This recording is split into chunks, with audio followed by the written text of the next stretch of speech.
All right, today we're going to break down a really important piece of strategic analysis from the Center for Strategic and International Studies, or CSIS. They asked a chilling question: what would actually happen if China decided to blockade Taiwan? And they didn't just guess, they wargamed it. Let's get into what they found. And look, you might think this is just some distant regional issue, but the analysis is crystal clear. The fallout from a crisis like this would be felt everywhere. So much of our technology depends on those tiny computer chips from Taiwan, and a blockade would send immediate, massive shockwaves through the entire global economy. So, to really understand the stakes, the CSIS report sets this chillingly plausible scene. It's 2028, and China kicks off a blockade. And notice the wording here. The report suggests it could all start as a, quote, law enforcement matter before it spirals into something much bigger. This is the starting pistol for their whole analysis. So how does a crisis like this actually play out? Let's take a look at the buildup and the different ways a blockade could take shape, according to the report. And this isn't coming out of a vacuum. The report points out how Chinese military drills have gotten more and more aggressive. As you can see on this map, back in 1995, the exercise zones were pretty far off. Fast forward to 2022, and they're literally wrapping around Taiwan. The report calls them dress rehearsals for this exact scenario.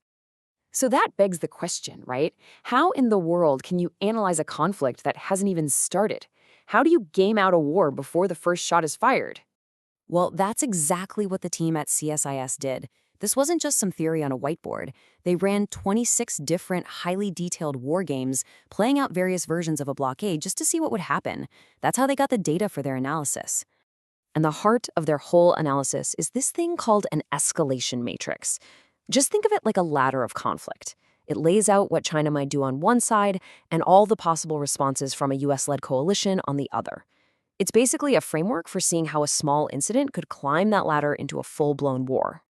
So let's look at China's side of the ladder first.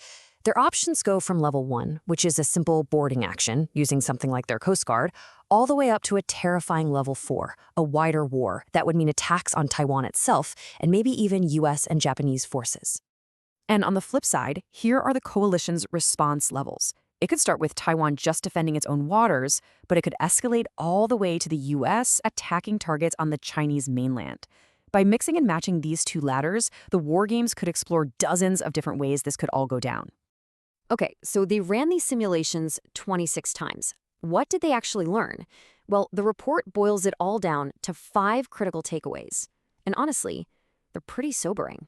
First up, and this is a big one, there is just no clean, low-cost version of this conflict.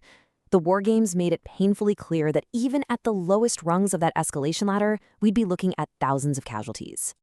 And the costs are just staggering. Once you get to higher escalation levels, the projected losses on both sides are devastating. We're talking about the US potentially losing hundreds of aircraft and dozens of warships. And the report notes China's losses would be just as bad, if not worse. It would be a brutal price for everyone. The second key finding is that these situations are like a powder keg. The war games showed again and again that both sides would be under immense pressure to escalate just to get an advantage, which makes the conflict almost impossible to keep in a box. This third finding answers a huge question. Could Taiwan defend itself alone? The war games concluded pretty definitively that without direct US military help, Taiwan would really struggle. A Ukraine strategy, just sending weapons and supplies, wouldn't be enough to break a real military blockade. And if you want a number to put on that, just look at this.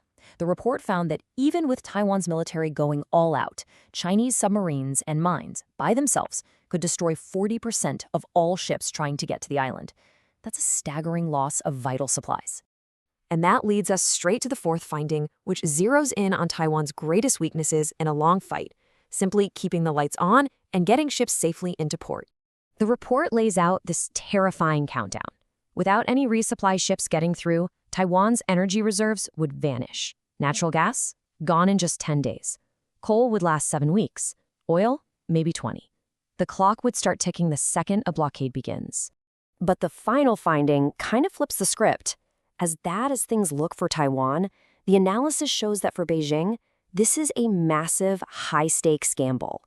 With the potential for huge casualties and a devastating wider war, it is anything but a low-cost option for them. Okay, let's drill down a bit more on that energy vulnerability we just mentioned, because the report really flags it as Taiwan's single biggest challenge, its Achilles heel in this scenario. I mean, the scale of this dependency is just hard to wrap your head around. According to the report, Taiwan imports 97% of its energy. 97%. When almost all of your power has to arrive by ship, a naval blockade becomes a true existential threat. So, after painting this really grim picture, the report doesn't just leave it there. It offers some very clear recommendations to try and deter this crisis before it even gets a chance to start. And the number one recommendation is all about logistics. Get ready to keep supplies flowing no matter what. That means getting all Taiwanese-owned ships ready to go in an emergency, contracting reserve tankers for natural gas, and figuring out insurance plans to convince ships to make that dangerous trip. And it's not just about the ships. Other recommendations focus on building up resilience. For Taiwan, that means bigger energy stockpiles and tougher infrastructure. For the US, it means dusting off old skills like how to run a naval convoy. And crucially, it means planning with allies like Japan and always thinking about diplomatic off-ramps to give Beijing a way to back down. And this really gets to the core message of the entire CSI's report. The point isn't to figure out how to win the war game. The point is to make the costs and risks so painfully clear and the preparation so thorough that the game is never played in the first place. Which leaves all of us with a final, vital question. Are the right steps being taken right now to stop this conflict before it starts?